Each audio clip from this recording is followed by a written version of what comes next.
De regreso a su programa Criterios. Hoy estamos con el economista Tony Bosa. Él es asesor del Ejecutivo Nacional. Gracias, Tony, por haber aceptado la invitación. Gracias a ti, Germán. Una pregunta muy puntual, Tony. ¿Quién es Tony Bosa? Me estás metiendo en un problemón. No, yo soy economista, egresado de Luz. Fui dirigente estudiantil, fui presidente de la Federación de Centros Universitarios. Después fui diputado al extinto Congreso de la República cuando estaba en su parte 93-98, la parte final. Estuve en la Comisión de Contraloría, estuve en la Comisión de Minas. Estuve con el diputado David Paradisini, hicimos ahí equipo.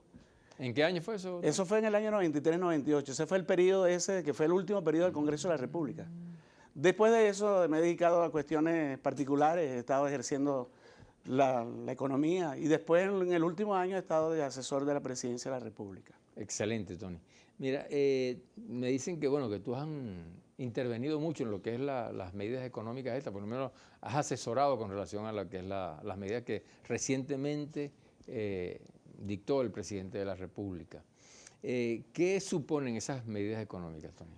Esas medidas tienen un cuerpo filosófico de soporte que es la protección de la capacidad adquisitiva de los venezolanos. Incluso mucha gente ha intentado hacer el esfuerzo de mimetizar las medidas, el cuerpo de medidas, que son unas medidas sistémicas, con los que son los paquetes del Fondo Monetario Internacional. Incluso la gente utiliza la palabra Pero paquete. están llamando paquetes. Están llamando paquetes. La diferencia fundamental, y además es bueno que exista en este momento un proceso distinto en Europa, por ejemplo.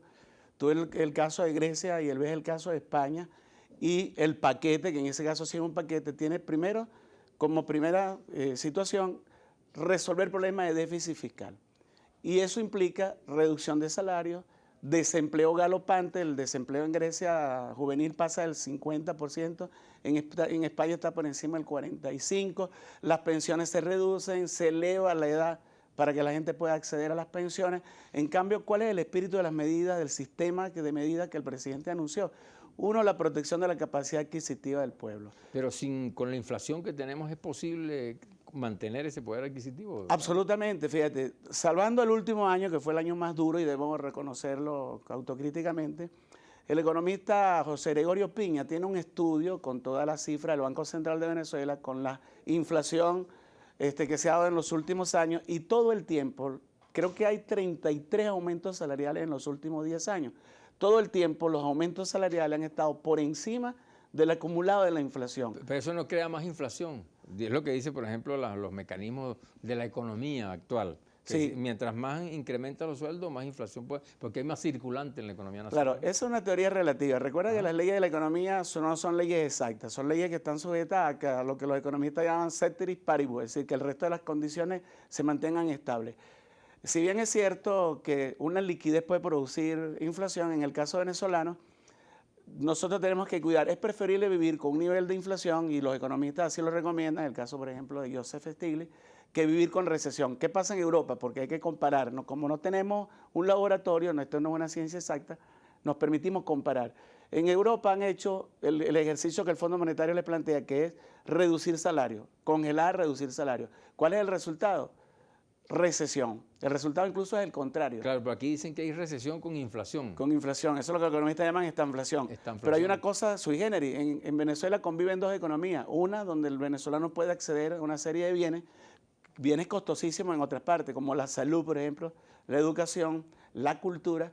Tú vienes un trabajador en Estados Unidos de Norteamérica, tiene un salario X, pongamos $3,000, pero tú vas a un centro de salud y probablemente te cobren 3 veces más en una sola operación, en una sola consulta.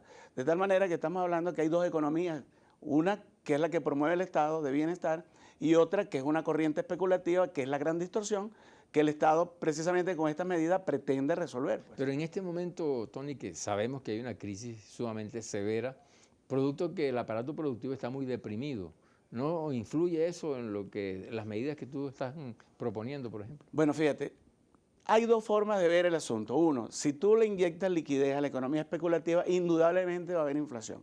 Nosotros hemos venido proponiendo la expansión del crédito, que suena contradictorio. Precisamente uno de los criterios de la política es que son anticíclicas. En este momento de recesión sería contrario al espíritu de las medidas restringir la liquidez. Lo que tenemos que expandir el crédito hacia el sector realmente productivo.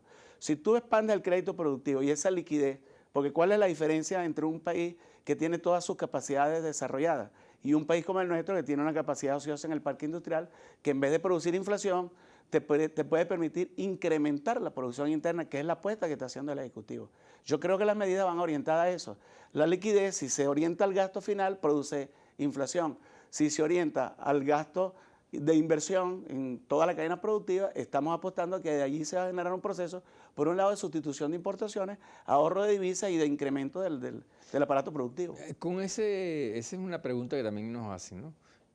Tuvimos un precio del petróleo, o sea, en muchas ocasiones a 120, tuvimos mucha liquidez. Sin embargo, en este momento de recesión no tenemos un aparato productivo que permita resarcir todo el problema económico que tenemos en este momento de escasez, por ejemplo. Sí, indudablemente, estamos trabajando en tiempos de escasez de divisas, incluso escasez del crédito, que hemos venido nosotros analizando, y es una de las recomendaciones que yo he hecho insistentemente. Nosotros tenemos una banca pública, que incluso yo he dicho, yo soy partidario de toda la nacionalización de la banca, pero creo que en este momento no sería el más conveniente. Pero ¿Qué beneficios traería eso al país, por ejemplo, nacionalizar la banca? Bueno, en primer lugar hay una tesis que maneja John Kenneth Galbraith, que fue uno de los economistas que mejor manejó al presidente Chávez. ¿Premio Nobel? Que fue premio Nobel, si no recuerdo mal, de origen canadiense, un economista que duró casi 100 años.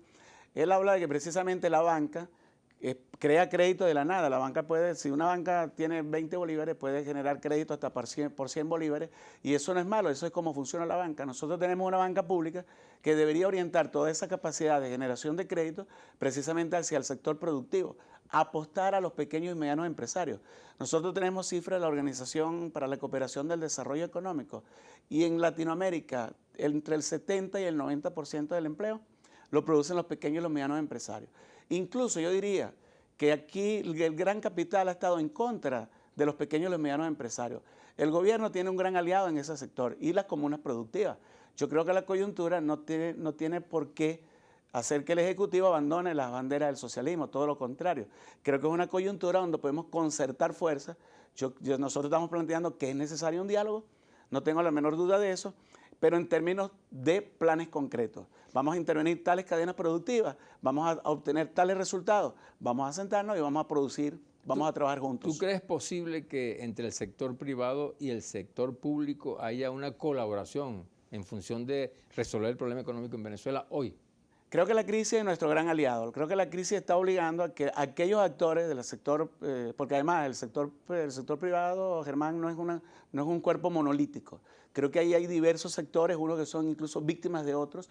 Nosotros allí tenemos unos grandes aliados. Cuando nosotros recuperamos el precio del barril de petróleo a principios de los años 2000, nuestros principales aliados fueron los productores norteamericanos, pequeños y medianos de petróleo y de sus derivados. Nosotros en este momento la coyuntura nos está obligando a buscar nuestros aliados en el sector privado y en el sector comunal. No es contradictorio decir esto, creo que es una gran oportunidad de quitarnos dogmas, de generar procesos que puedan además dar resultados. El pueblo está pidiendo que haya un avance en los aspectos económicos y creo que tiene derecho a que hayan resultados pronto, pues. Mira, Tony, tenemos